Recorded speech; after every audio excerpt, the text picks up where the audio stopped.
రాష్ట్రంలో అధికారం కోల్పోయిన తర్వాత కేటీఆర్ మతిభ్రమించి మాట్లాడుతున్నాడు. ఒక గౌరవ ముఖ్యమంత్రిని నోటికి వచ్చినట్టుగా మాట్లాడుతున్నటువంటి కేటీఆర్ నోరు జాగ్రత్త అదుపులో పెట్టుకొని మాట్లాడు. గత 10 ఏళ్లుగా ధనిక రాష్ట్రంలో సుమారు 39 మంది ఎమ్మెల్యేలను మీ పార్టీలో చేర్చుకున్న లుచ్చాలు మీరు. గత 10 ఏళ్లుగా 3 ఎంపీలు 10 మంది ఎమ్మెల్సీలను మీ పార్టీలో చేర్చుకున్న లుచ్చా ఎవరు? మరి మతిభ్రమించి మాట్లాడుతున్నావు.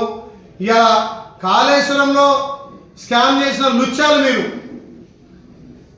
ఈ కాళేశ్వరంలో దొంగగా దొరికిన లుచ్చా నువ్వు.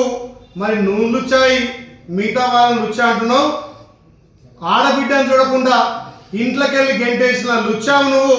ఇలా మా గౌరవ ముఖ్యమంత్రి నుంచి అవాకులు చవాకులు పేరుతున్నావు.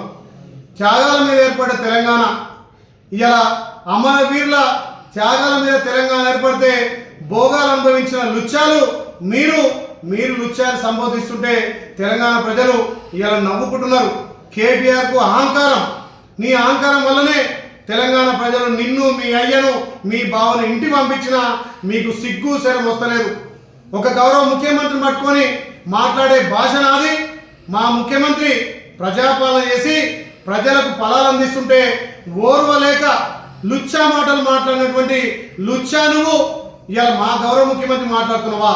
కాంగ్రెస్ పార్టీ రేవంత్ రెడ్డి అచ్చాయని చెప్పి ఇలా తెలంగాణలో అధికారం ఇచ్చిన ప్రజలు, ఇలా తెలంగాణ ప్రజలు ఇచ్చినటువంటి తీర్పును గౌరవించక, ప్రతిపక్ష హోదా నిర్వహించలేని, అసెంబ్లీలోకి వచ్చి చర్చించని లుచ్చాలు మీరు. మమ్మల్ని మీరు అనేది ఒక్కసారి మాట్లాడేటప్పుడు నోరు అదుపులో మాట్లాడుకో. లుచ్చా పనులు చేసింది మీరు. 10 ఏళ్ళు ఎమ్మెల్యేలను, ఎమ్మెల్సీలను, ఎంపీలను, పార్టీలను మీ పార్టీలో చేసుకున్న లుచ్చాలు మీరు. మీరా మాట్లాడేది మా గౌరవ ముఖ్యమంత్రి. తస్మాత్ జాగ్రత్త కేటీఆర్. రాబోయే రోజుల్లో నిన్ను, నీ పార్టీని మొత్తం పూర్తిగా బొంద పెడతారు. పార్లమెంట్లో గుండు సున్నా వచ్చింది, అసెంబ్లీలో 2-2 కాంగ్రెస్ గెలిచింది. మొన్న సర్పంచ్ 70% కాంగ్రెస్ గెలిపించింది. రేపు మున్సిపాలిటీలో కూడా కాంగ్రెస్ జెండా ఎగరబోతుంది. దీన్ని చూసి ఓర్వలేక లుచ్చా మాటలు మాట్లాడుతున్నావు కేటీఆర్.